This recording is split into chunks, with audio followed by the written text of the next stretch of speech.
Okay. So this is the proper way to turn in a paper in the MBA program. So as you can see, we have the sample paper here. It's got the page number, and this is the header page. It's got the page number in the upper right corner. There's nothing over here. I think there was a previous version of APA that had a heading up. Yes. Can you hear me? Yes.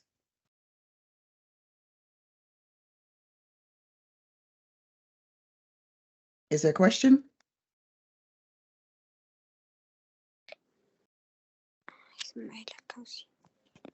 Can you, Professor, yes. can you hear me? Yes, I can hear you. Yes. Can the class hear me? Yes. Yes, we hear you. Okay. Is there a question?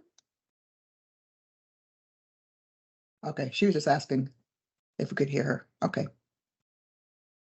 All right, let me continue. So as I said, in the previous version, there was a heading up at the top. In this version of APA, there is no heading. And most of you, you're doing it correctly. I just want to review it for those of you that are just not there yet. So page number, upper right corner. This is your title. Notice that it's bold. And then you skip a couple lines, your name, university, the name of the course, and the name of the professor. That's on the title page, I should say. I think I said heading before. This is called the title page, and there's a date there. All right. And you go down to the second page. Notice the page numbers here. Notice that there's a heading, and this would be your question, like question number 1. And then you have your response to the question. And if you notice, I got a bunch of lines in this text because I have Grammarly turned on. I had mentioned to you guys that Grammarly helps to improve your writing. And I have a link in the classroom, and I 100% recommend that you use Grammarly. Even someone like me that's been to every school, I use Grammarly every day in my writing. So notice it's telling me, if I click on this here, it's telling me that I can rewrite the sentence for clarity, so it's more clear. So it's a 100% free tool that you definitely should use when you're writing any kind of paper in school and in business as well, because I use it at work. So notice that I have my first paragraph. A paragraph is between 3 to 5 sentences. Notice that the paragraph is indented here, 5 spaces. Notice that the font is Times New Roman's 12 points. That is the font for APA papers. All right. So first paragraph, second paragraph, and that's where you would do your second question, and so forth and so on. So this is a first level heading. It's centered. It's in title case. That means every main word, the first letter is uppercase. Notice the small words like or, is, and a are in lowercase, but the bigger words are uppercase. If you need a second heading, it's formatted like this: left justified, title case. All right. All right, now let's go down to the references. This is where some of you are not you're not hitting it on the nose here. So the reference page is a separate page. I do recommend that you use academic references when you're in the MBA program. You may use other references, but academic references are preferred. So notice that you have, this is from a journal. So the American Psychological Association, period, the year, in parentheses, period, the article title here, and then the name of the journal is italicized. So you got the name of the journal, comma, the volume number, and in parentheses, the issue number, comma, and then the page range. So in the journal, if you reference page 8 to page 10, you'd put it there, and there's a period. Okay.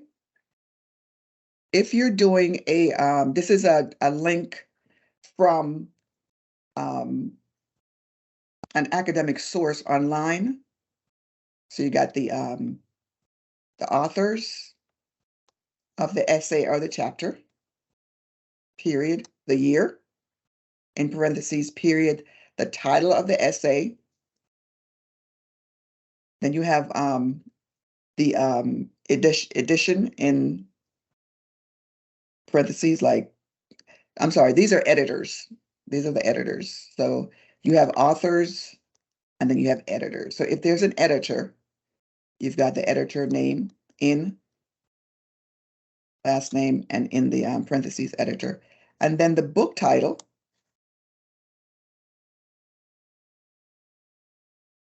in italics, the pages or the chapter, the publisher, period, and then that's the link to the publication. Okay. Same thing with a journal.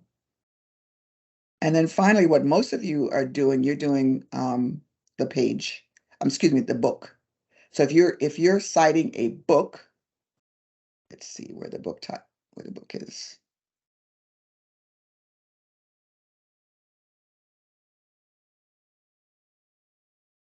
So if you're citing a book, the author's last name, comma, and then first name or initials, the year of the book, in parentheses, title. The book title is italicized, the name of the publisher, period. If there's a link to the book online, you'd provide it here. If there's no link, you can leave it off. So this is how you want to write your papers. I grade very generously for you not doing this correctly, but I've given you a sample paper. So as we go through the course, you should really get it. So all you got to do is take this document, save it, save as, week 3, individual discussions, replace this stuff here, put your name in and the course, and put your question here, put your text here. Now, when you respond to a question, a paragraph is between 3 to 5 sentences. Most of you are doing that. However, some of you have one sentences or even one word. You want to make sure that you actually, if you say yes, state why you agree. If you say no, state why you don't disagree, why you don't agree. 3 to 5 sentences for paragraph. And then you go down to the references page, take out everything you don't need. If you have a book, just replace the name of the book and so forth. So I want to go over this today so that you are well equipped to do the individual exercises, and we'll review them at the end of this today's session. Any questions before I continue? Anyone have any questions?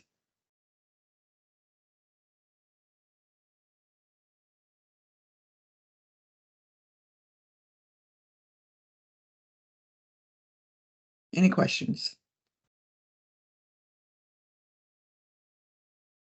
I'll take that as a no. I do see a question in the chat. Rhodas, I have a question about the bounded rationality. What is the exact meaning?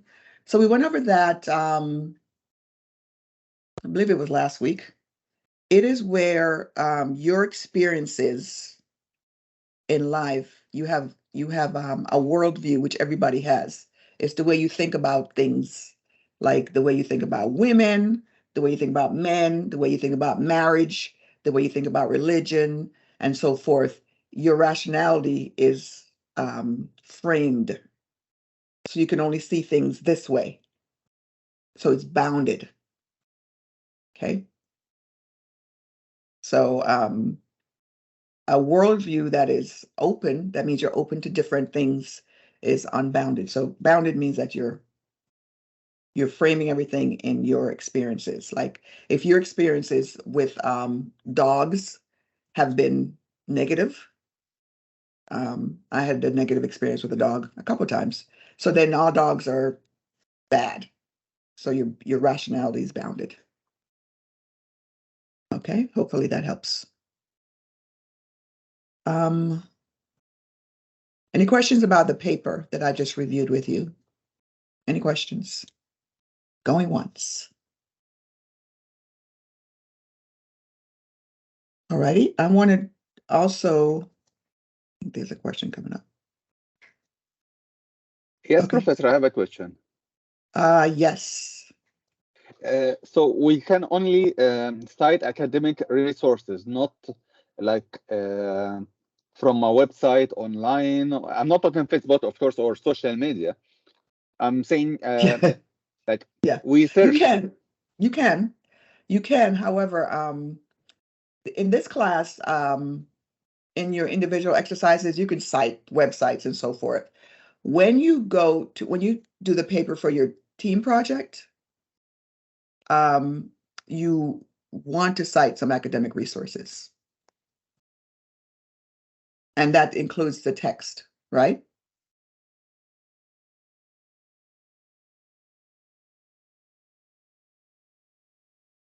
Yes? Yes, understood. Okay. All right. I can't see you, so you gotta be verbal or write something. Okay, I wanted to show you the Grammarly link because I'm not sure if you guys are using it or not. But it is a free tool. Yes. I have a question for you. What is Yes. the solution? For example, I used my mind. I didn't use any references. So should I cite anything like the textbook? Because in my first assignment, I used my mind to answer the question. So I only referenced the textbook because I used it. Yes. That's a great point, Noran. You want to cite the text, like you could cite the text every single week because you're learning from the text. So you can at least have one reference, and that's the textbook. Okay. Great point. Okay. Mhm. Thank you. You're quite welcome. So I'm going to use I'm going to go to Grammarly just to show you guys how to use it. So it's a free online writing assistant. So you go to the Grammarly site, and I already have an account, but let me see. Let me go to another browser so I can download it. Put it this browser here.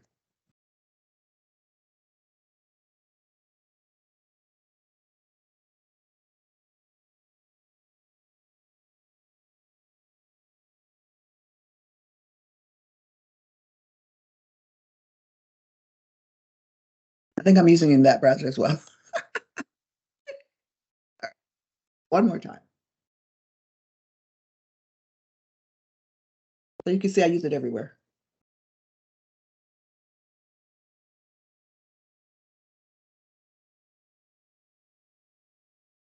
Okay. So once you go to the Grammarly site, you can either log in once you've gotten it, or you can get it. And then it asks you for your email address or what have you. I'm going to sign in with, I already have it with Google. Sign in with Facebook.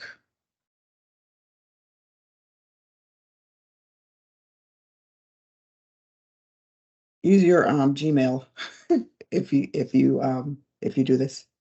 So you can say most of my writing is for school or work or other. So you can choose which way to use it. So I'm going to say school. Continue. I am a graduate student. Area of study, business. Is it 24? Maybe I'll put 25. It's collecting all this data. I'm not sure why. Okay. So you can select improve quality writing, generating citations, mistake-free. So you can only do 2 options. Okay. That's for school. If you choose business, it's not as much. So I'm going to say improving quality writing and sounding fluent in English. I'm going to choose those 2. Jazz. Okay. So if I'm on this website and I'm doing a paper, I can check my writing, but I can download it to my desktop. And that way, if I put something up from my desktop, I can use it in Microsoft Word. So it's actually downloading it here.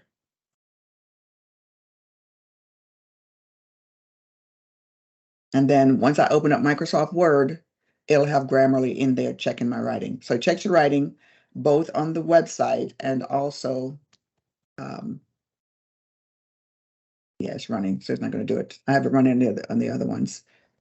Okay, so I just wanted to show you how to use Grammarly. It's a very good tool for writing. I'm going to stop sharing. Any questions about Grammarly before we continue? How many of you are using Grammarly? Raise your hand if you're using Grammarly in your writings. Anybody using Grammarly? A couple of you are. I totally recommend the rest of you to use Grammarly in your writing, 100%. Even if English is your first language, you want to make sure that your writing is the best, especially in a graduate program. And the reason why you're getting this full scope of education, at least in my class, is number one, as I mentioned before, I want to see how you communicate. And Grammarly is going to help you to communicate better. If you're in a meeting, for example, at work or with executives or what have you, you want to be able to articulate yourself. You want to be able to answer in complete sentences. You want to make sense. You want to make your point. So the writing assignment is for your communications, where you're being asked questions and you're able to answer them confidently. All right. The team collaboration during the week is for you to know how to collaborate with other people, different mindsets, different experiences, different personalities. You're doing this in the class. So when you go out into the world, if you will, you're able to communicate and collaborate with all kind of people. And then the team project is for you to come together and produce a product that you're going to present. A lot of times at work, you're presenting things. You're working on something either by yourself or with a team. And then at the end of the project, you're presenting it to the executives or to a department or what have you. In this case, we're presenting our business plan to potential investors. So you want to make sure that you are solid in that. So you're going to get well-rounded education in terms of a professional education in this class. How many of you have watched Shark Tank? I mentioned Shark Tank the first week. Has anybody seen Shark Tank? And I'll type this here in. So I've seen it before. So I heard you when I listened to the recordings. So Okay. yeah, I've been watching them for like I mean 2 years ago or something. Yeah. Okay. I used to watch So, them. okay, so it's a good show because it shows you how to pitch. They call it pitching. They have these sharks who are well-established entrepreneurs, and then you have an idea that you want them to fund, and you go in front of them. And of course, you've already built your business plan and your cash flow and all that stuff. So they're asking you questions. You don't have a PowerPoint there with them. They're asking you questions, and it's like rapid fire. Each of them is asking you questions, and you have to answer the questions. And based on how you answer the questions, they decide to give you money or not. So it's a good show to watch to kind of see what it is that's expected of you from this business plan that you're developing. So it gives you an idea of what to say, what's being asked, and what you should include. Okay. Any other questions before I'm going to switch to the PowerPoint so we can go through the lecture today.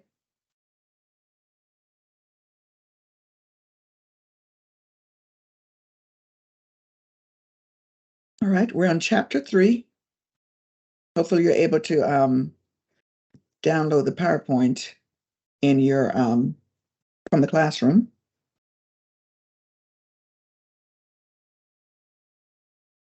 Let me get this going.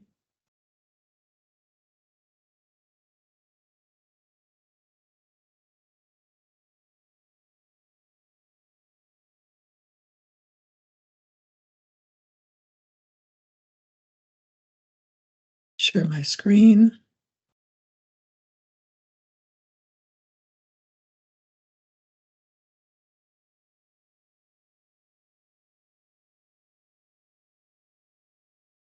I think my computer is tired today.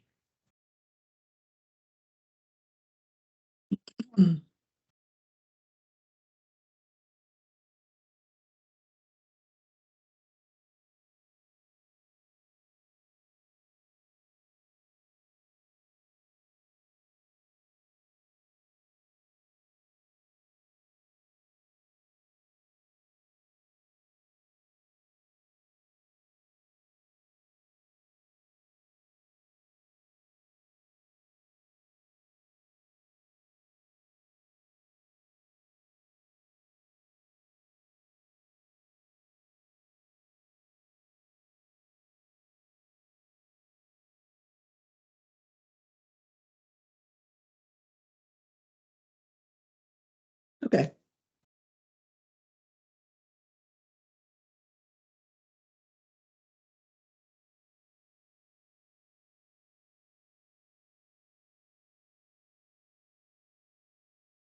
Maybe I'll leave it on.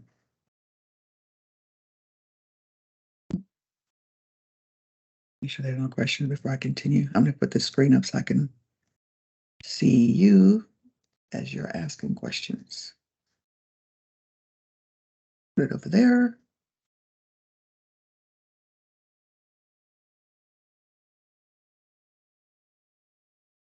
All right, so this week we're going to look at how to generate business ideas and how to evaluate your idea to see if it's something that's worth pursuing.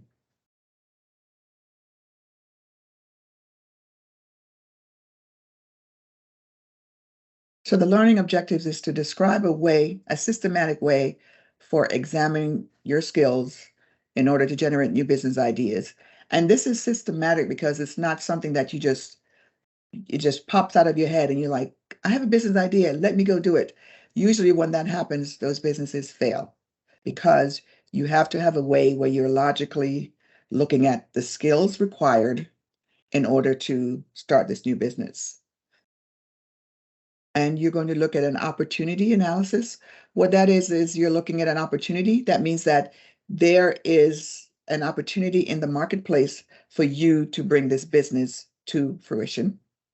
And then finally, we're going to analyze how do you choose a business to start. One of the things that we'll look at today is a gap analysis, and it is a business term, and it means different things in different areas. For example, in my field of consulting, we consult with universities on SIS software. So what we do is we conduct a gap analysis to see where their existing software is and where our software is. And the gap is what's missing. Okay. Sometimes a gap analysis can mean that they have evaluated our software and based on their needs and specifications, they've identified that there is a gap in us fulfilling that that business process that they need.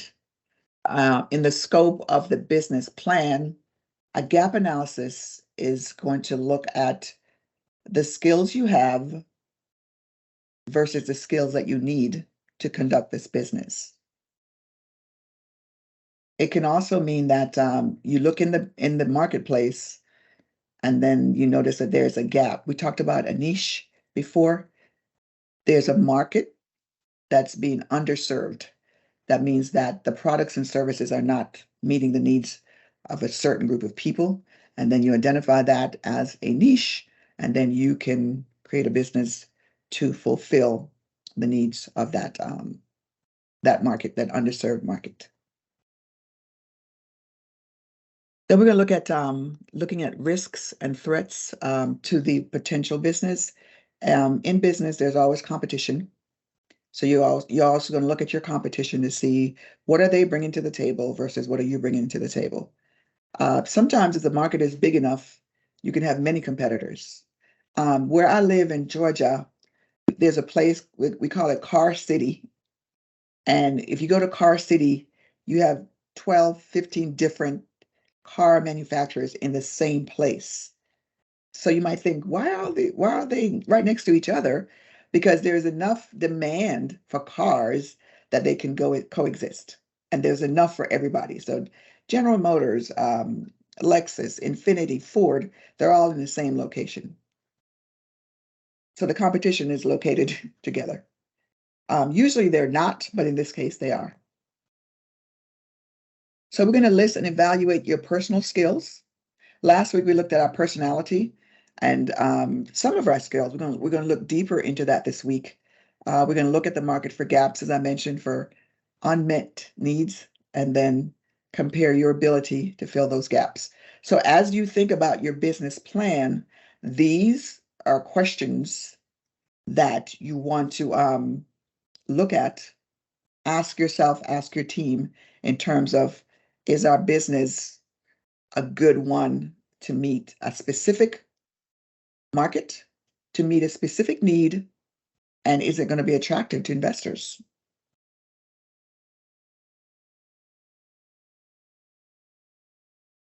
Let's look at skills analysis and let's look at this word synergy. Does anybody know what the word synergy means? Raise your hand if you know, you've heard that word before. Synergy.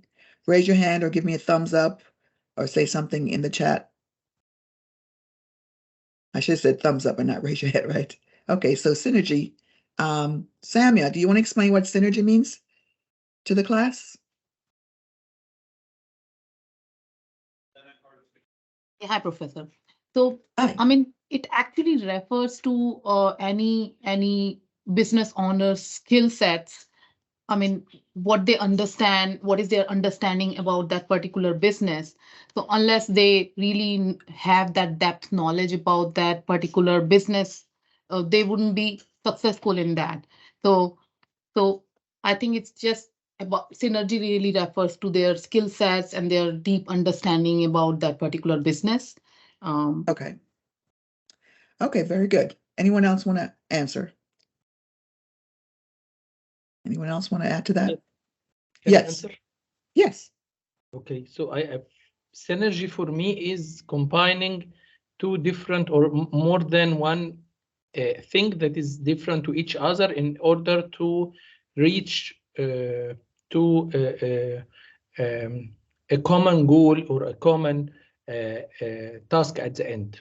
So we combine different things together in order to reach a new thing or something that can use all the different things together to create something else or to reach another goal.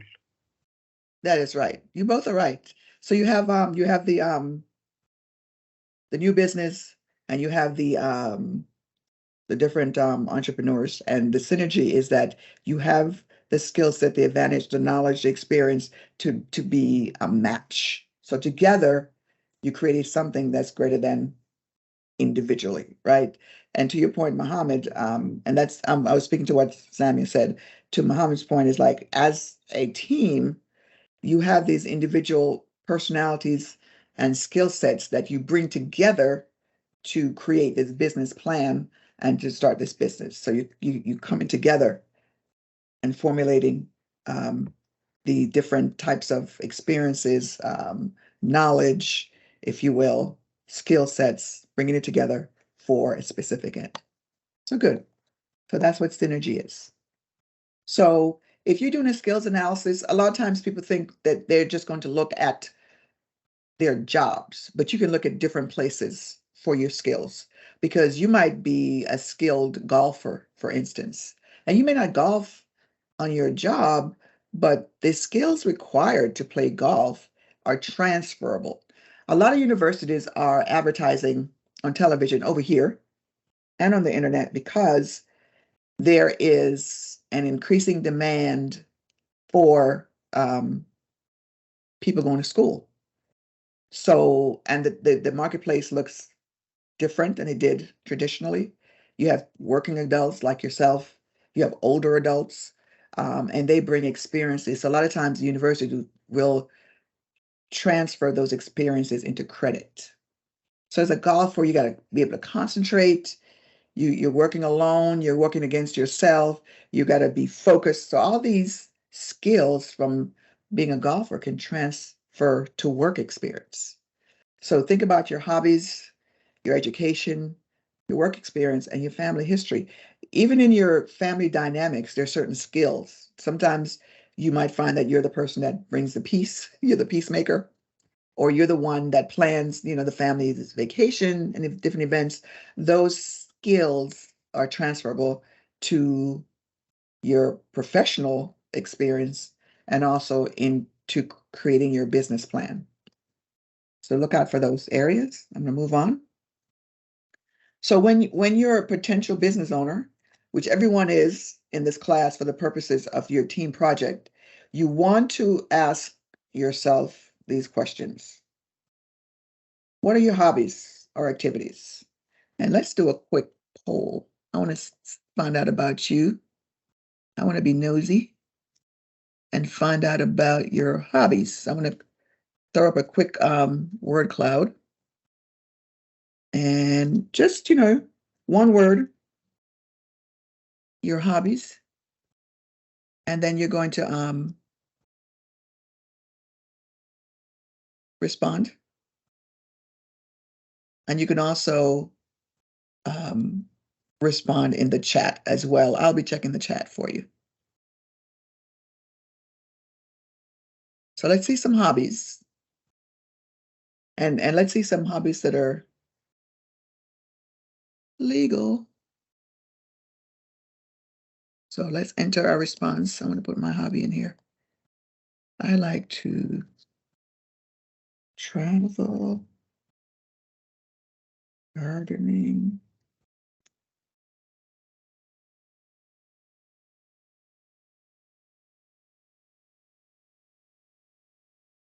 Are you guys able to see? Oh, here we go. So fitness, I see some fitness hobbies. Fitness is something that, you've got to be self-motivated. So these are transferable skills: yoga, sports, analysis. Analysis is also transferable. Travel. If you like to travel, you've got to plan the trip. You got to be able to immerse yourself in the new culture, be able to communicate with different culture. Photography, keen eye, nutrition. Again, nutrition, if it's for yourself, it takes focus. If it's for others, that means you're a service-oriented person. Design, that means you're creative. So we got some really good hobbies. Think about how those skills can transfer to business ownership. Okay. So what excites you about those hobbies? What skills they require? Someone has problem solving as a hobby. That's interesting, but that's good. Handmade artifacts, nice. So all these skills are transferable. All these skills are transferable to your professional experience and also your business plan. And if you're creating your resume, think about these hobbies and what it takes for you to be able to do these hobbies and transfer those to your experiences and skills on your resume, right? So I'm going to leave that there. I'm going to continue. As I said, your hobbies can impact how you approach business. If your hobbies includes risk taking, for instance, I don't see any skydivers here, but that's probably something you should mention to an employer that you're a skydiver anyway. It means that you're risky. Okay. So again, think about any hobbies that you have that you can transfer to business ideas. And we'll talk about that more when we break out into teams later in terms of what your business idea is. Look at your education. I have another poll for you. So you've been in school for a while. You've been in grad school. You've been in undergrad. Tell me what your favorite course was.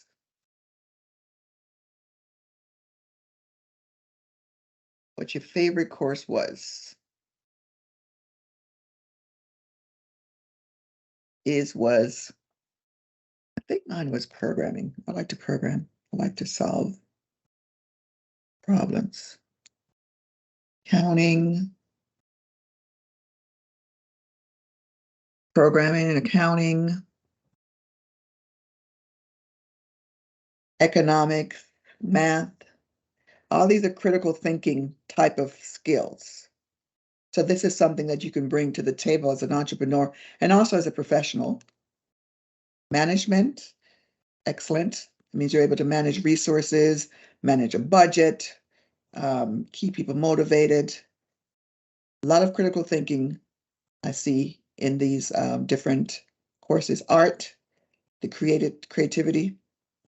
And creativity has an amount of risk that's involved because when you create something from scratch, you're presenting it to people that you're not sure how they're going to receive it or if they even understand it. Communication skills, excellent. Economics and English, nice. I like English too. Okay. So again, think about how these courses can translate into skills you need for business. All right. So this is just a yes or no question I'm going to ask you.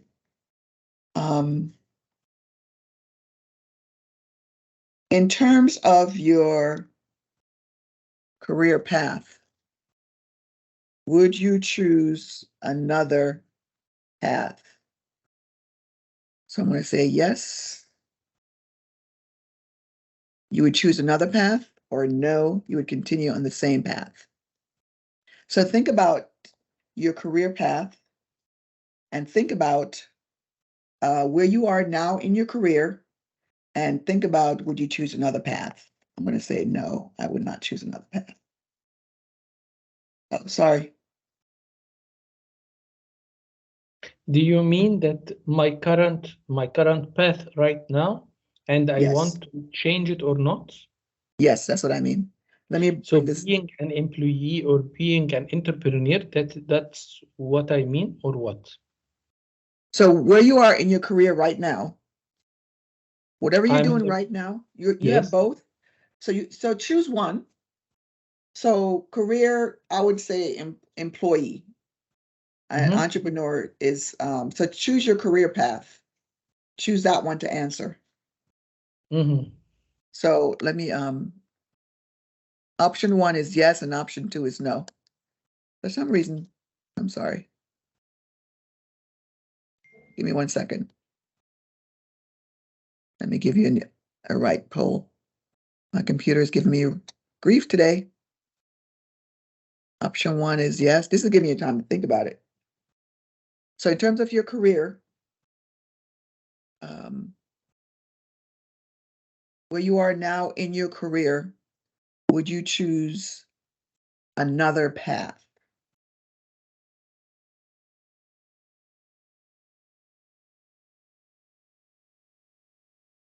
Or would you continue down the same path?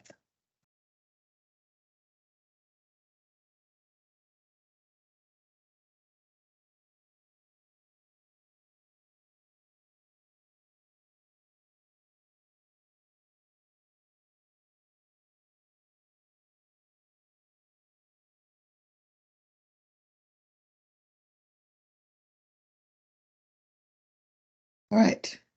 So most of you said you would choose another path. Interesting. Okay. And that is where it's interestingly enough, the reason why I'm asking this. If you've said yes, and where I am in my career right now, I would choose another path. That's usually the breeding ground for entrepreneurship.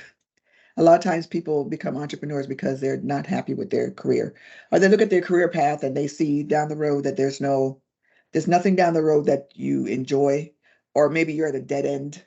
Especially with women and minorities, sometimes there's a glass ceiling, as I mentioned in the first class, where you see the path, but you keep bumping your head because you cannot get any higher. And then a lot of people will say, you know what, I'm going to become an entrepreneur. So there's no boundaries to what I can earn and what I can do. Okay. So think about this as I leave this poll. If you had to start over, think about what area you would pursue. Okay. Another poll. So we're thinking about your work experience. What skills are critical to you performing your job? So critical skills or job performance. So think about your job right now. Think about what skills are critical. I'm going to do a word cloud.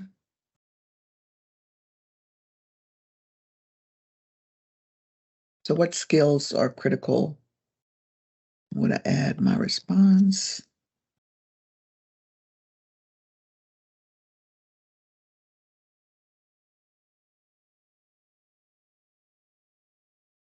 Um,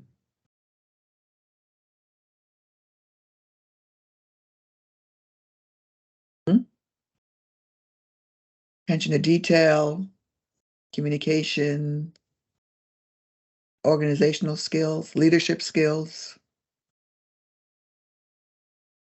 tech skills, analysis skills, managerial skills. Excellent. So again, these skills transfer over to the business that you're going to create. Last poll for now. I like polls, as you can see.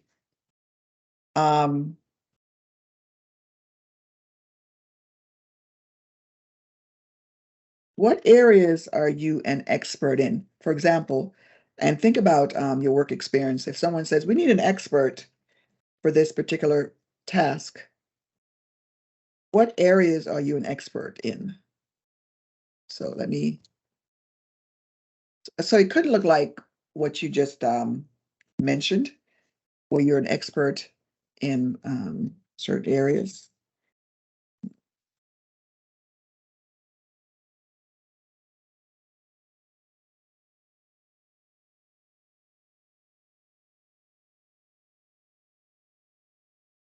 Could be the same thing, especially if you've been doing it for a while. So negotiation skills, leadership skills, communication skills, problem solving, legal issues, analysis, HR management. Excellent. So these are great skills that are transferable to other areas in terms of professionally, but also transferable to your business idea. Okay.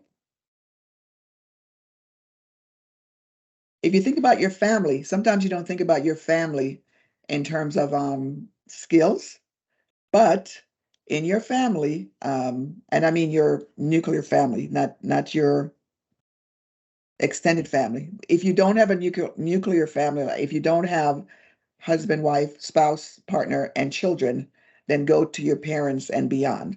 But in your nuclear family, let's think about what skills exist there, because this is another place to draw skills from. I'm going to put that up as well.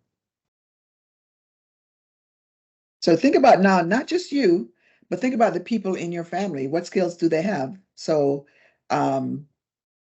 you might have, if you have children, what skills do they have? Not that you're going to put them to work, but you want to identify it. So I have people in my family that have sales skill.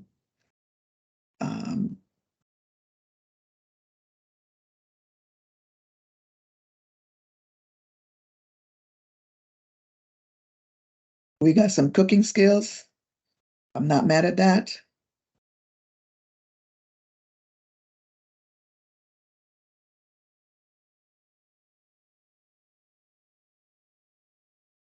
Software development, analysis, building, mechanical development skills, analysis, sales, executive leadership. So you can see that now your skill set has broadened, right? So a lot of times, if you look at the next bullet on this PowerPoint, a lot of times people that start businesses, they look to their family for financial resources. So if you're going to start a business and you feel that you have family members that are able to help you to invest, you want to consider them as well. And just some advice. Even if you have a family member that's helping you out, I want you to make it formal, not informal. Hey, lend me a few $100,000. Okay, write something out, put it in writing, because you never know what's down the road. Okay, back to your family. Are there, last poll about your family? What type of unique skills do they have that you think other people might be interested in? So what type of unique skills exist in your family? They do unique things. So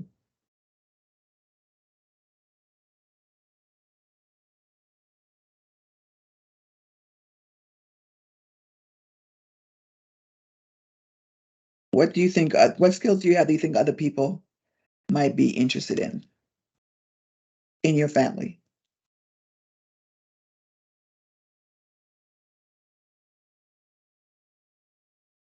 Professional cooking, advisors, excellent.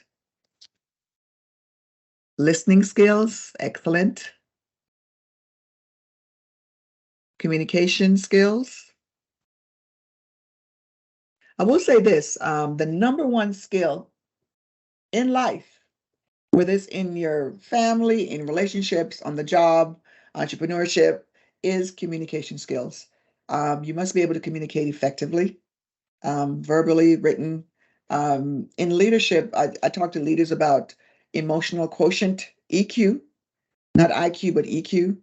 Emotional quotient is your ability to identify and manage your emotions, and then your ability to manage, identify, understand the emotion in others.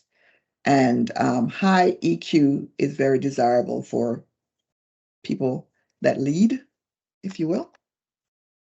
I see negotiating, Indian cuisine. I see HR skills, mechanical skills, software skills, sharing, problem solving. That got 2 votes, or 2 people said that. So looking good. So again, when you think about skills, think broad. Just don't think about what you possess, because you have to be able to collaborate with others, right? You have to be able to, the synergy we talked about earlier, where you bring all these different skills together and the outcome is something bigger than all of you individually. Right. So as I mentioned before, your family can be a great help, not just financially, but also in the skill set that they bring to the table. And again, not advocating underage labor, but in America, we have a term, we call it Joe Jackson. It's like a verb. So Joe Jackson is the Jackson 5's father. So we'll say, are you Joe Jackson in those kids? Because we use it as a verb. So we don't want you to Joe Jackson your kids, but you want to think about skills that they bring. There are risks and rewards for working with family. We talked about that, I believe, in the first class. Some of the risks are that other people that work for you might think that your family is getting more, they're more favorable. The risks are that you might bring family issues to the job and so forth. So you got to really consider those. A lot of times a contract is a good way to let your family know this is business, not personal. These are the rules of engagement when we're in business together. And that kind of sets the stage. All right, additional skills, personal skills. We talked about that. We've gone through the surveys to do that. What do you like doing every day? What did you enjoy most last year, what types of magazines and books you read, what kind of podcasts you listen to, what are your 3 greatest accomplishments? That's a good poll. Let me drop that in here. I'll say your two greatest instead of saying 3. So we'll move forward. We'll take polls all day. So your 2 greatest accomplishments. Let's see how accomplished this group of entrepreneurs are. So your 2 greatest accomplishments is what you're going to put in this poll.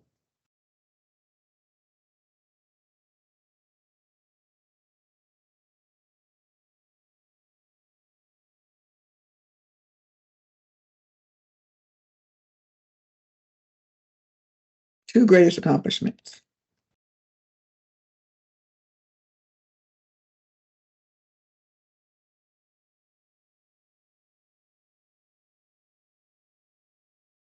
So I see teaching.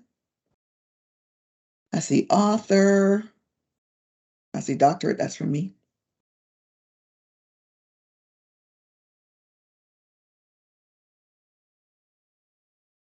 So you want to put your greatest accomplishment. They could be your children, if you want to put that. It doesn't have to be something professional.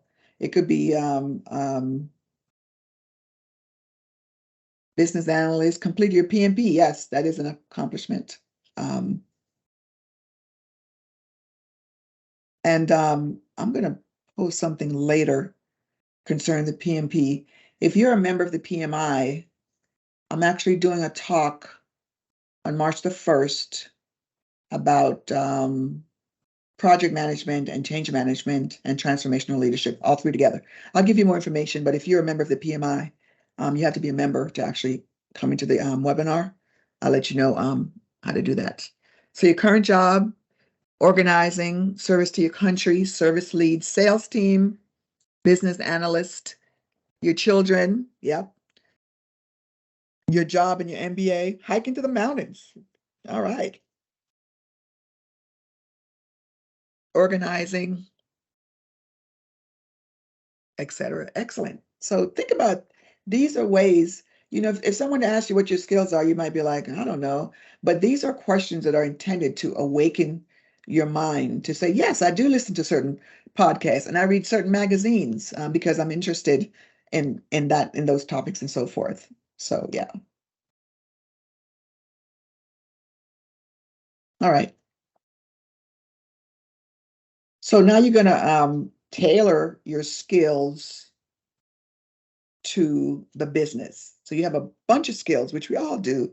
Adults have a bunch of skills. Now we're going to tailor them to business. So ask yourself, do you prefer to work with people or not? And I saw in the teams last week that when you got your personality assessment back, some of it showed that you preferred to work with people. Some show that you did not. Some of you even said, I prefer to work alone and so forth. So these are important because this is going to inform what type of position you take in this business. So when you put your business plan together and you list all the people that are going to be running the business, if you're a person that likes to work with people, then your position in the business should be one that's people facing because you're going to be effective. And then if you prefer to work alone, then you might say, I'll do the finance and the accounting or build the website, if you will. So think about that. Are you detail oriented or are you more strategic? Are you trained in the area that you want to work? So for example, for your business, if you are now the financial advisor, if you will, or the accounting, are you trained in that area? And if you're not, then how are you going to go about getting that training? And we'll talk later about the gap analysis to see what's needed for that position and where you are.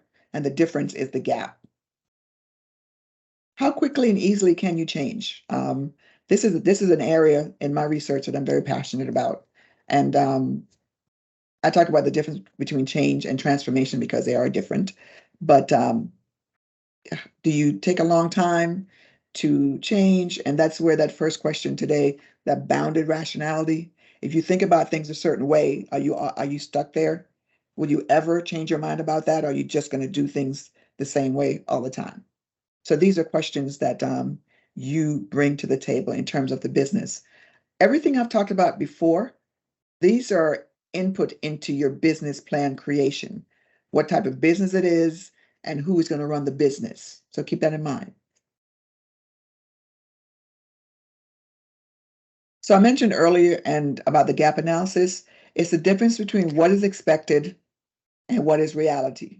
So I'll bring in my profession, I bring that back. So we'll go to university, and they have the specifications for what they want their SIS, Student Information System, what they want their SIS to deliver. And then they look at our product, and then they'll look and see, we want this to happen. Does the product deliver? Yes. We want this? Yes. We want this to happen? No. So the gap analysis is determining this is what we want, and this is what the product has. And if there's a gap, that's where we have and that we identify what that gap is. So you can extend that to the marketplace. For example, we talked about it in the first class, how to look in the marketplace for an underserved market or a niche market, if you will. So I use the educational delivery, like the education model.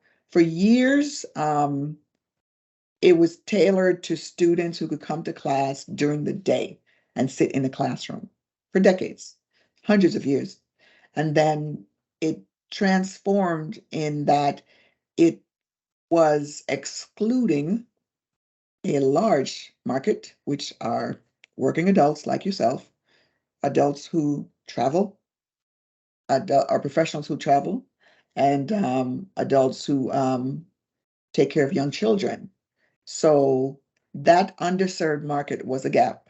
So then the educational delivery considered those gaps, and then they extended their services to include working adults. That's why you're going to school on a Sunday morning, which when I was in school, that was unheard of.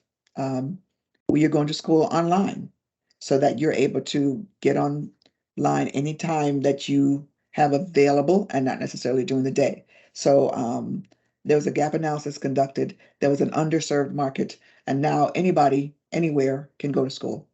So the opportunity analysis is what I just mentioned, is that you look at opportunities in the marketplace. You look at, older adults, working adults, and they're not going to school, but because they don't have the opportunity, and then you provide the opportunity for them.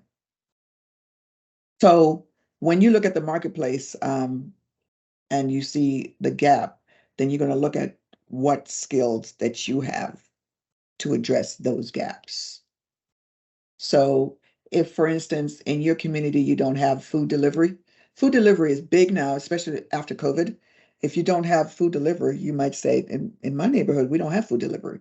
So we want to, have a food delivery business. And then what skill set does individuals bring to the table to,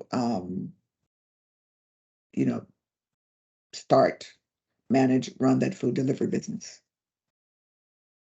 This is an excellent chapter in terms of your new business. Okay. How do you identify gaps? You look at trends, As I said, food delivery is a big trend. Everybody's delivering everything now. The supermarkets are delivering food. The restaurants are delivering food. Everyone's delivering food. You might want to interview some entrepreneurs, local entrepreneurs, if your business is local. If it's national, you want to extend beyond that. I am available for you to interview if you want to talk to me about being an entrepreneur. And you have other, I'm going to do a quick poll. You have other individuals in the class who are entrepreneurs. So I'm going to do a quick poll. I'll make it a multiple choice.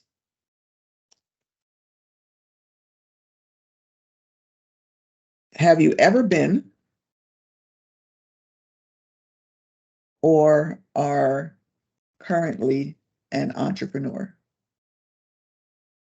So whether you've been an entrepreneur in the past or in the future, we want to identify that. We want the whole class to know. Have you ever been or are you currently an entrepreneur? Have you ever been an entrepreneur? Are you currently an entrepreneur?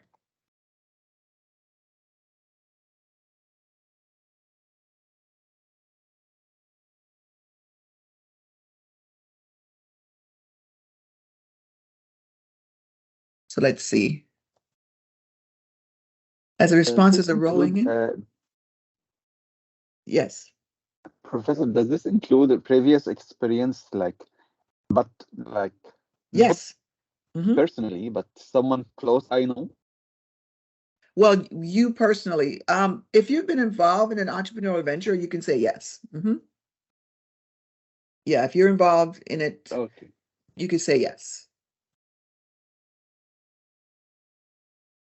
So as I look at the responses, most of you have been entrepreneurs or you're currently entrepreneurs.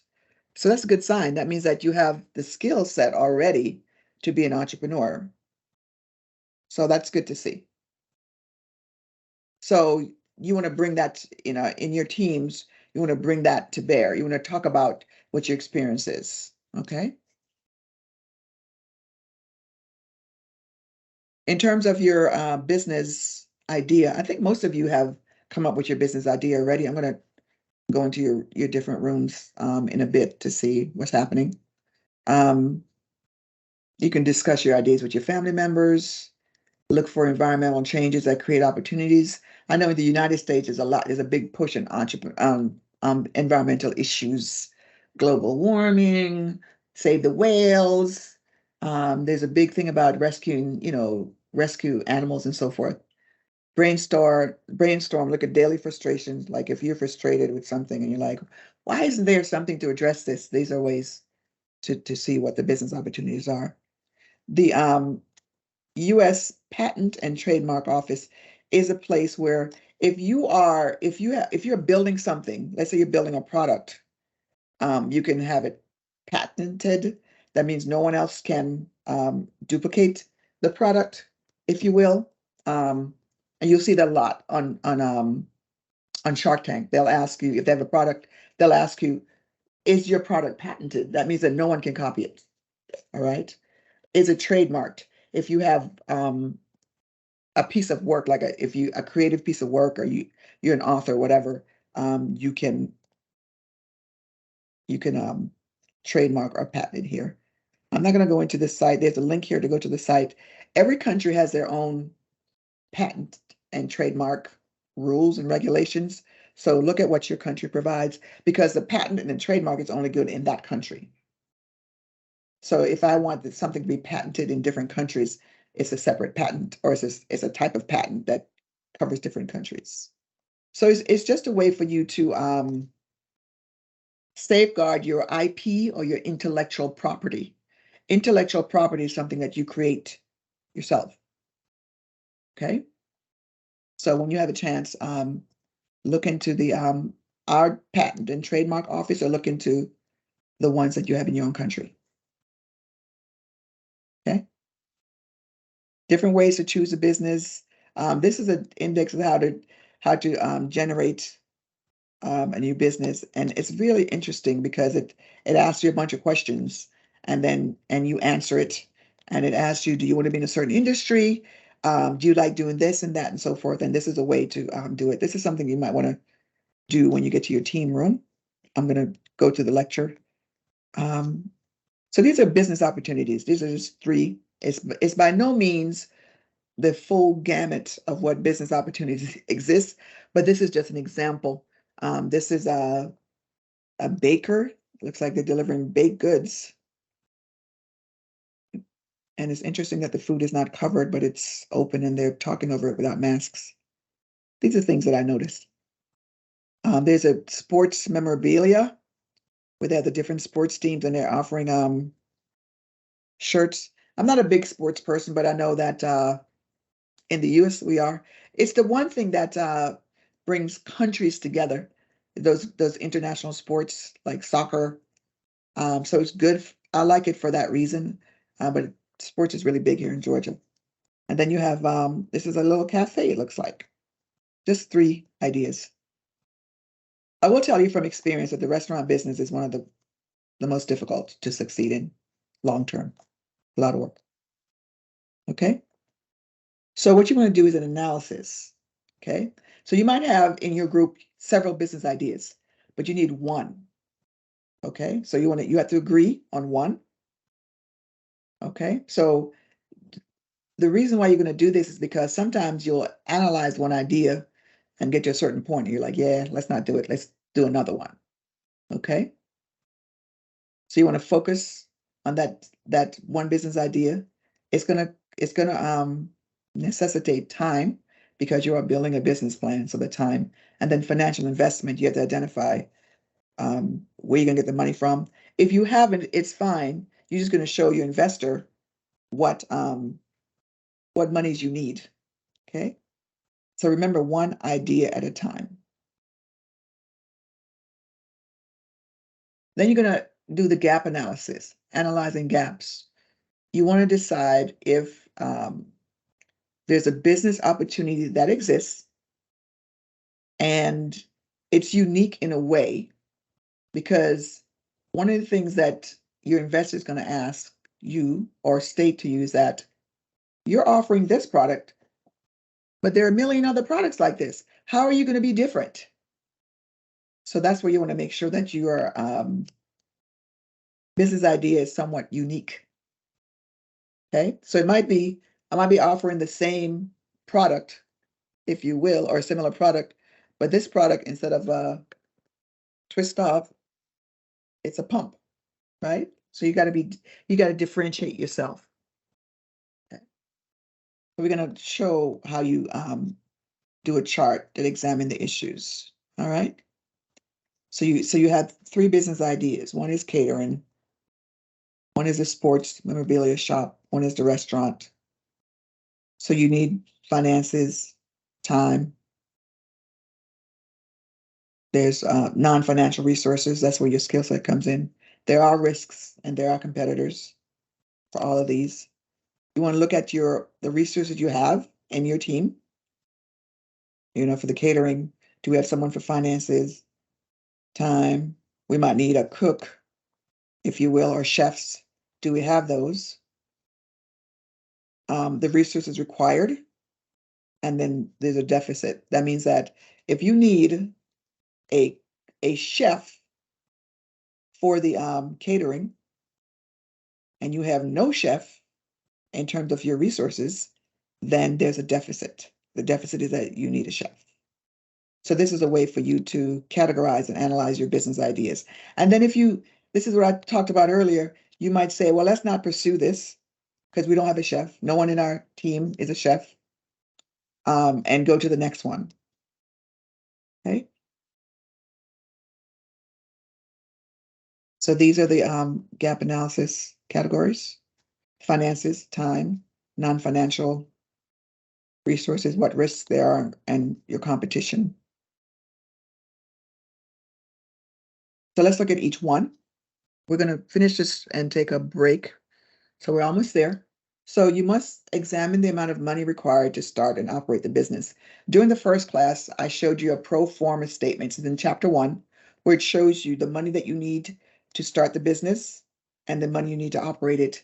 And if you remember from the pro forma, in the very beginning, there was no money coming in because there was an outlay of cash, the business license, if you have a physical location, the leasing and so forth. And after 3 months or so, money started coming in. So you want to examine that and then look at your own resources against what the business needs. So in a lot of cases, it's going to be the skill sets you have on your team versus what the business needs. Time takes time. I know in today's, especially with the younger generation, they want things to happen overnight. If on social media, I want to go viral on social media and have 1 million followers. And this is just a small part of the market. It's not something that's tenable. So it takes time because you want to build a solid foundation that sustains you as you scale in the business. Okay. Each business has different time frames for growth, for startup, for growth, etc. So look at your own business. Look at your own resources, your skill set within your team, and what's needed by the business. Okay. A lot of teamwork that we're doing today. I hope you guys are taking this in. So you need non-financial resources, right? So you might need contacts with different suppliers. For example, if you're going to be, let's talk about the little restaurant, coffee shop. So you need to have, someone's going to supply the coffee and the coffee sweeteners and the cupcakes and the muffins and the sandwiches and so forth. All right. So you need contacts with those suppliers and then customer groups. Maybe you want to look at like customer groups such as stay-at-home moms, like they drop the kids off to school and they come into the coffee shop to get, some coffee and a snack. You want to look at the physical location of the business. What I did when I started my business, even before COVID, back in the 90s, I wanted a business that had very low overhead because I didn't want the business turns to affect me not being able to pay my lease and so forth. So the business I chose was to go into consulting, and that consulting included me going to the business to perform the work so that I could work from home and I didn't have the overhead, because that overhead is what put a lot of companies under during COVID and during economic downturns. That overhead is not sustainable. So I'm always thinking of something that has low overhead and virtual for me. So you might think differently, but I just wanted to put that out there. Okay. Risk. So there's risk in starting your business. Most businesses that are started, they do fail because of different factors. One of them is insufficient analysis, and then not poor management. Then there's an economy that affects it as well. Okay. So if you have a lot of risk, you want to make sure that the risk is commensurate. That means that it's equal to the reward. So if you have high risks, high rewards. Okay. And there's there might be a personal risk to yourself.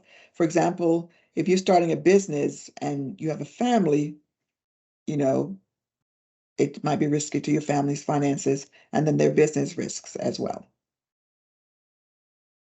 Threats. Threats means that you're not able to achieve profit. So you have to have enough profit to sustain the business. Threats to sale, you're not getting enough sales. That's why you have to identify your market in your business plan. This is the market that we're going after. And we talk about supply and demand in business. Is a demand is not just that there's a need for a product or service. A demand means that your market is willing and able to purchase your product or service. Okay. Another threat is not being able to get enough financing to operate the business. Okay. The last one is competition, and do not say that there's no competition because there's really nothing new under the sun. We're just identifying, things that can be improved upon. So you want to list your competition to your business and what your plan is to outsmart them to offer something that they don't offer, to look for an underserved market for them. So here's an example of the catering.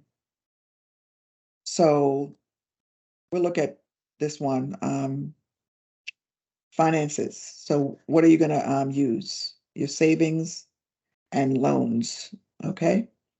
So in your case study, your business case, I'm not telling you to personally take your money and do it. So remember, it's hypothetical, but you want to nail down where the money is going to come from, the business plan.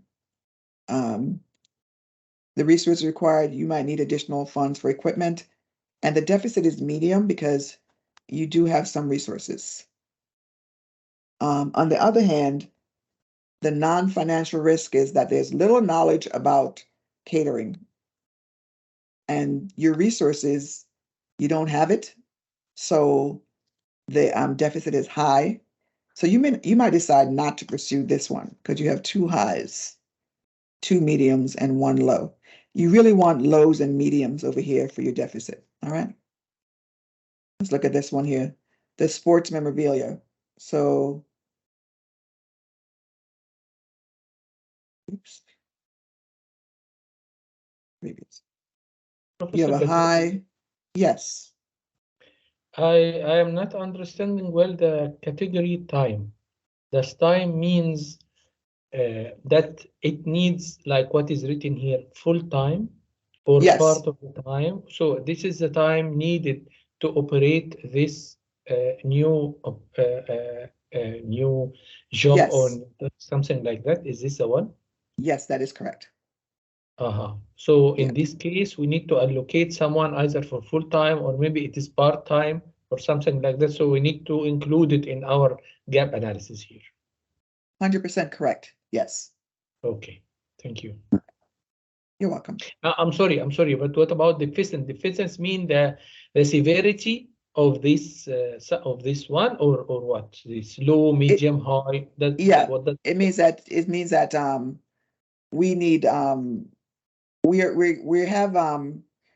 have full day, excuse me, we require a full day resources, but we have resources that are full-time plus it's coming into some of your family time, so the deficit is medium.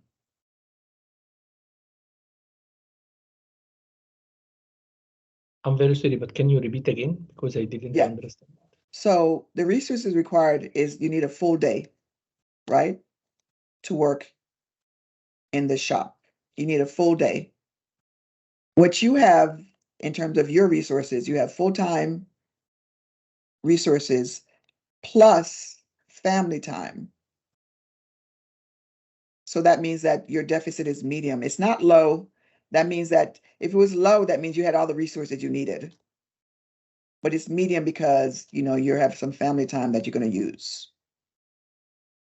So let's look at, look at this one. This is low for the non-financial risk. So in terms of sports memorabilia, we have significant family knowledge.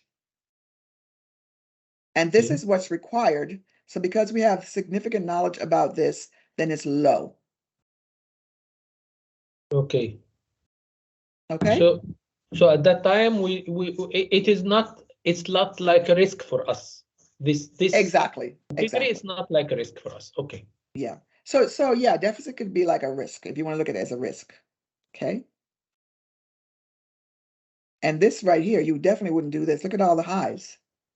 So this is something you said we can't do this because we have little knowledge. We have savings. We're counting on loans, but it's not guaranteed. But we need significant resources, especially for equipment, because it's a restaurant. So these show you how to analyze it and decide which one. So based on what we've seen, it looks like this one would be the one to go with. Got 3 lows and 1 medium. This got 2 highs and 2 mediums. So the one with the less risk is the one that you want to go with. Okay. All right. This is a great time to stop because it's time for our breaky break. So before we break, are there any questions? I know you asked your questions during the lecture, but are there any other questions before we break for half an hour?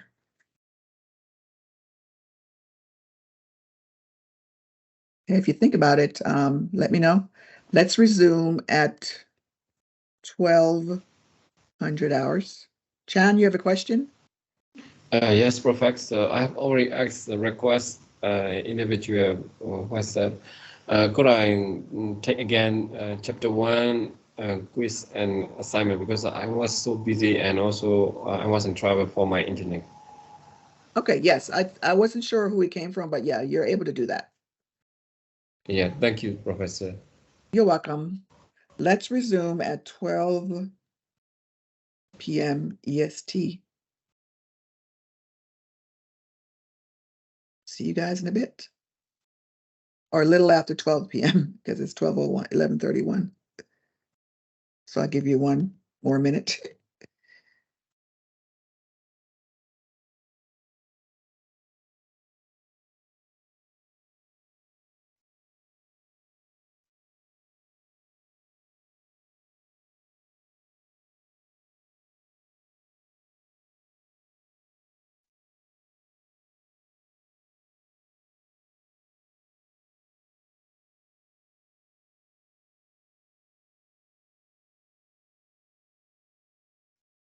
All right, everyone, I gave you a couple extra minutes. Any questions before we go into our rooms? Any questions? All right, I'm going to put the questions in the rooms that you need to be discussing today, and then I'll join each room to see what you guys are up to. So let me open up the rooms. You've all been assigned to breakout rooms. So all the rooms are opening.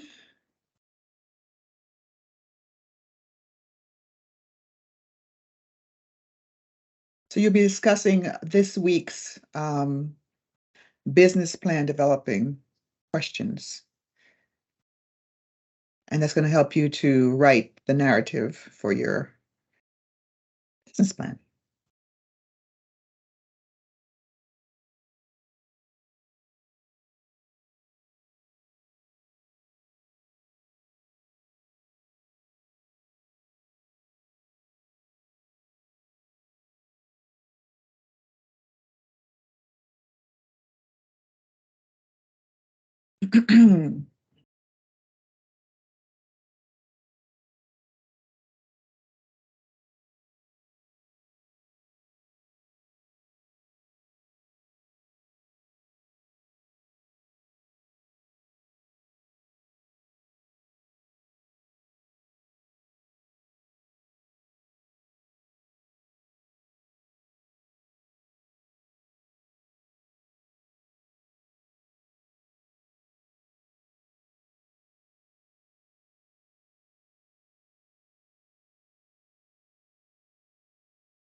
Who are its competitors?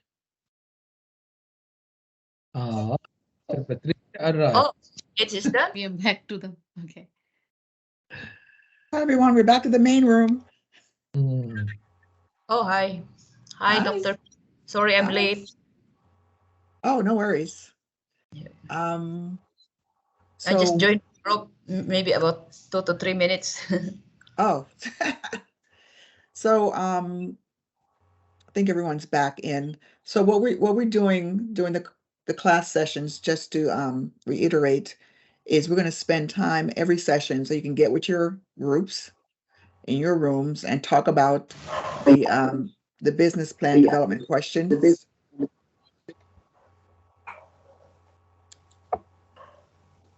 Was there a question? Is there a question? No, there is an echo. I know, I heard it. Can you still hear an echo now?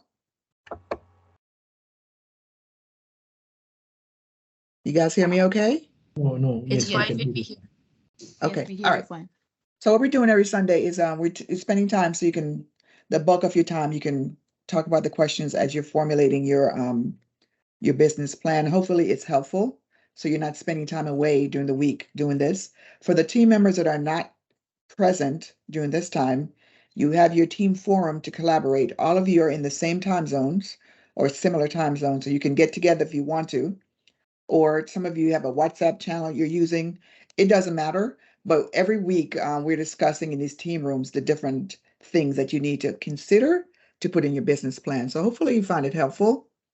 What I'm going to do now in the next 10 minutes or so is look at the individual exercises, give you a chance to work on those questions now, so that again you get most of it done. So I'm going to put it in the chat, and I'm also going to pull up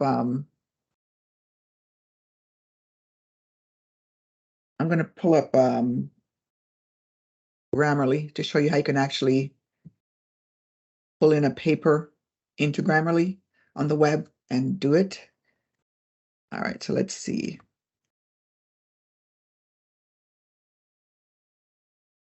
I'm going to share my screen.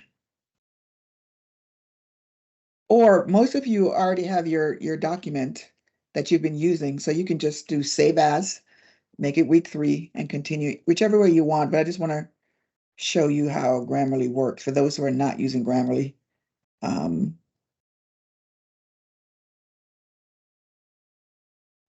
So, Professor, I use Quill Boot. Very good. You can You that's have fine heard of too. it? Yes, that's fine as well. So this is where you can see there are documents that my assistant is working on here. So you can upload a document. Once you log in, you can upload the document, or you can do a new document. So you can do a brand new document. I would suggest uploading the template I sent you. Okay.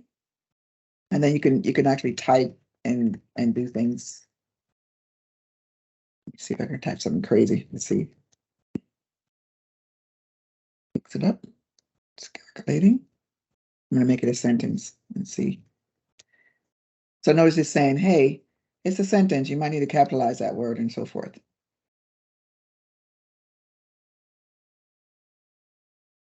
So the other way is to upload your document, which is what I suggest if you're going to use the web version, and you're going to go to the sample document, which I have not in here. Maybe in my downloads. Yep.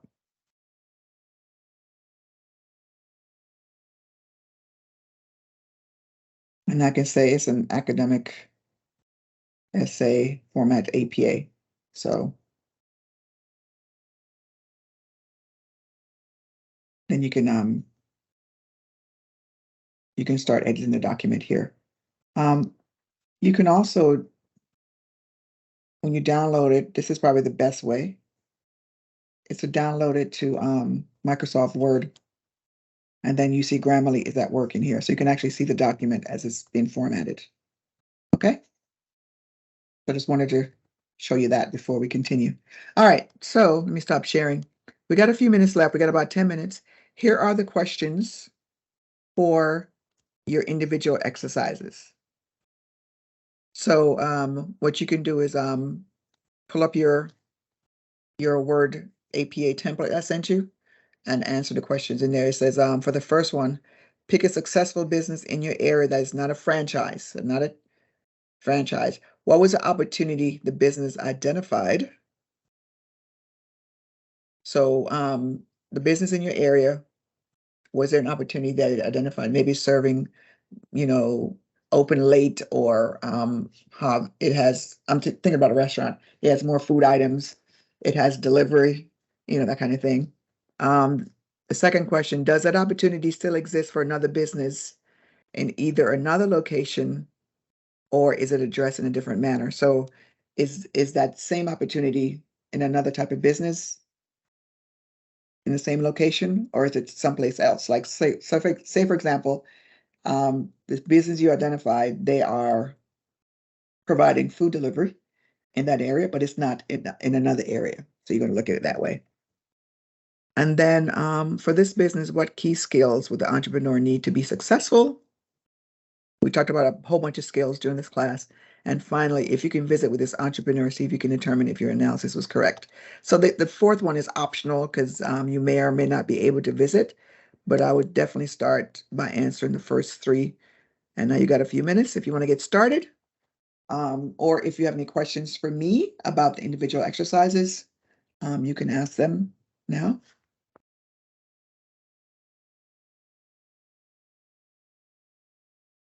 should it be a actual business around, or because I everything in my area, for example, is very common.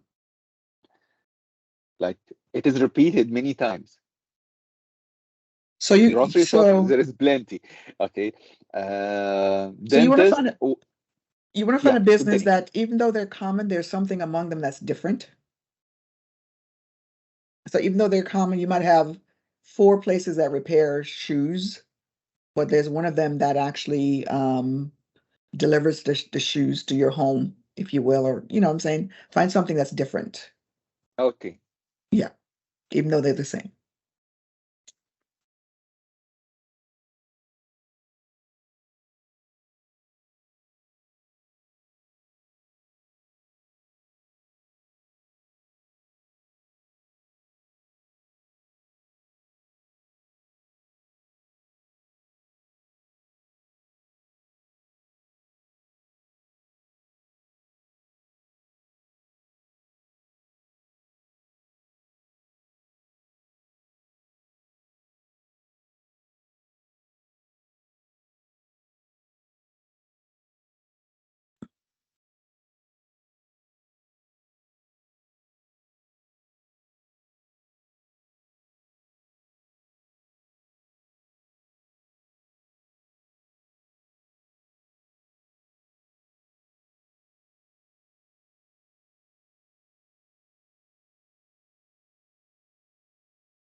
Professor, it's are you speaking to that? I cannot see you or No, hear you. no, you guys are working on your individual exercises.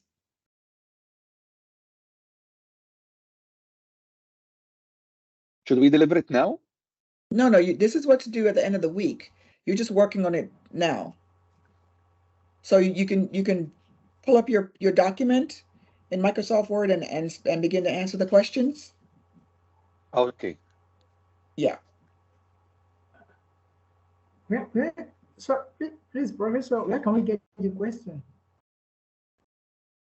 The questions are in the chat, and they're also in your textbook at the end of chapter 3. I just posted the questions in the chat. Are you able to see them? Is it the quiz?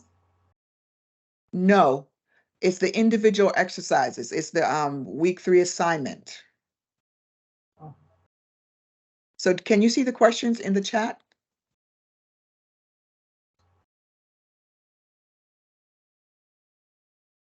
No, I can't even know where to find the chat even. Okay, so some of you can see it. Not sure. Are you joining from your phone or from your computer?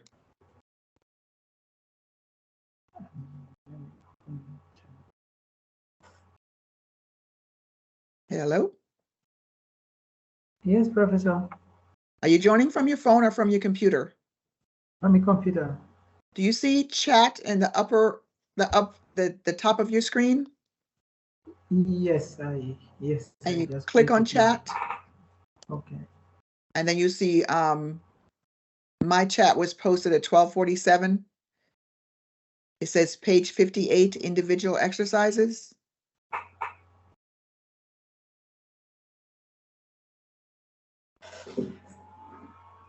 Are you able to see it?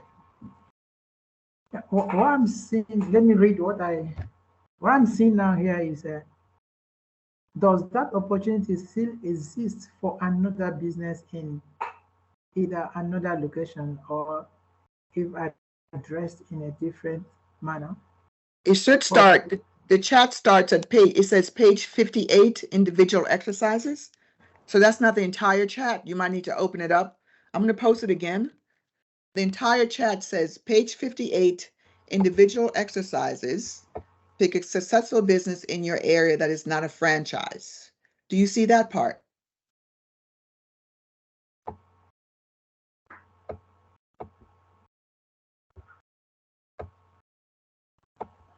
No. I'm going to send it to your personal chat as well. But it's also on page 58 in your text. So the same questions are on page 58 in your text. I just sent it to your personal chat. Are you able to see it now? Yeah. I can see kind of a pop up on my screen, but I can't know exactly where to find it.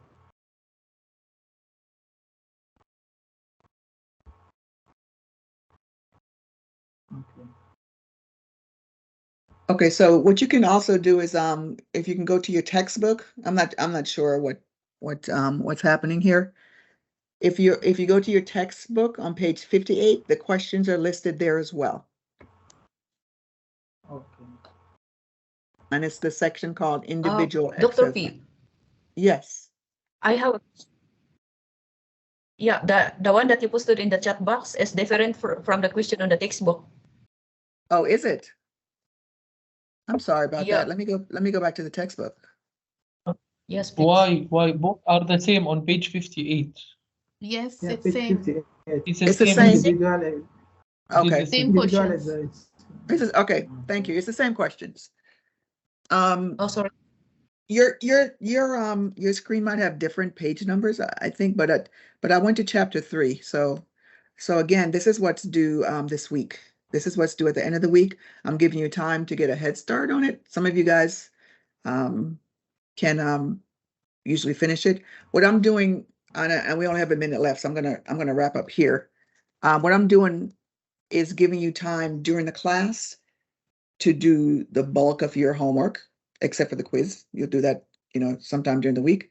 I do recommend that you read the text before you do the quiz. What I'll do going forward is I'll set up more time for the individual exercises. But I want to make sure that you are spending enough time collaborating in the teams each week as well. So we'll adjust the time as we go forward so you have more time. All right, we're at the top of the hour.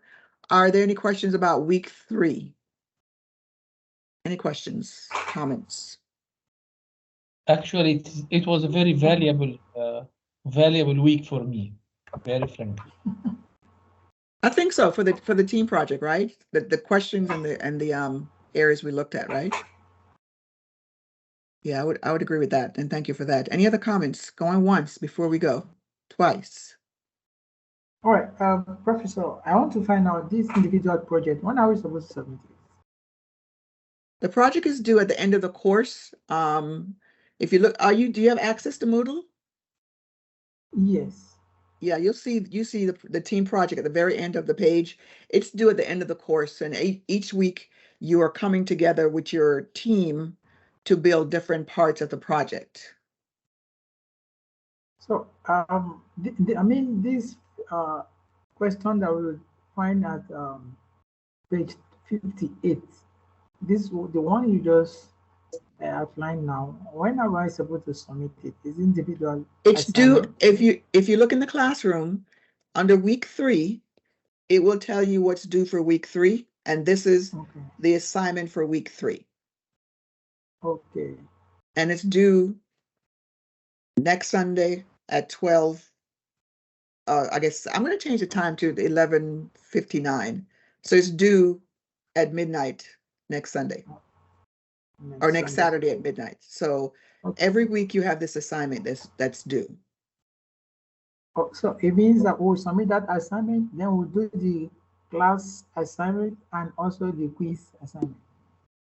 You will do the quiz every week, and you'll do an individual assignment every week. Let me just show you the screen. The rest of you, if you want to drop off, you can, because I know we're at the top of the hour, unless you have questions. I'm going to share the screen so you can actually see what I'm saying. Yes, ma'am. Okay, so here is, let me know if you can see this screen. Yes. So this is your class. And since you came a little bit later, I would go and read through the announcements. That's your textbook. And this is how to open up the EPUB reader. And this is the instructions. So if you go down in the class, every week you will see instructions for each week. Week 1 was January the 15th. That is the course syllabus. That's the slide deck. That's chapter 1 quiz, chapter 1 assignment. And then I had a sample paper and some links here, as well as the week's recording. Week 2 that we just went through, that is the slide deck. That's the quiz. That's the assignment. That's the individual assignment, the ones that I posted the questions to. And that's the sample paper. Use this paper to format it, this sample paper here. That's the one I went over this morning. This is week 3, January 29th. This is the slide deck. That is the quiz. This is the assignment that's due for week 3. So each week will tell you what you have to do. If you go towards the bottom of the page, that's where all the teams are. Oh. So team project is due by April 30th. There are the different forums. And that's where you go in to look at the questions. The same questions that we addressed in the rooms today are the same questions in the forum. And then we have the business plan. I posted some templates and also a PowerPoint, which is due at the end of the course. But each week you're getting with your team to talk about different aspects of the plan. Nothing is due for the team until the end of the course when you submit the business plan and the presentation. Okay. Does that make sense? Yes, Professor. Okay, excellent. Any other questions or comments? Yes. Please. Stop sharing. Because. All right, you Yes, guys know how to reach me during the week, WhatsApp or you can send me an email. All right, you guys got your marching orders. Have a great. Professor, yes. Please, I want to plead because I joined the class very late, and before now I observed, just like you were explaining, I observed that assignment 1, quiz 1, week 1, week 2, I've not been able to do that because of timing. If possible, I asked from the student affairs, they said I should discuss with the instructor. Yes, you're able to go back in. The assignments are open so you can submit them. Okay. So Professor, I had one question. I raised it earlier. Yeah, so I was just a bit confused about the what was the name? I'm sorry, let me read the question for you on the quiz. So there's this question that said so I'm talking about the bounded rationality. Yes. So there was a question that said, in the context of entrepreneurial orientation, the presence of dash often leads young people to pioneers in an area, as they are not limited by the restrictions of the past. Mm-hmm. So this question's answer was bounded rationality, correct? Yes. But there was another question that said dash is a rational decision-making process that is constrained by our experiences, history, and culture. This also this answers was also bounded rationality. So I think they both contradict. I'm Let me go not back sure and if look. I'm correct, but let me go back and look. Is that from chapter 1 or 2? Chapter 2. Let me go back and take a look at that. I'll look at it. Okay. And I'll research it and give you my response to it. Okay, great. Yes. Any other questions or comments? Questions? No, thank you, Professor. Have a great weekend, everyone. Okay, thank you, Samia.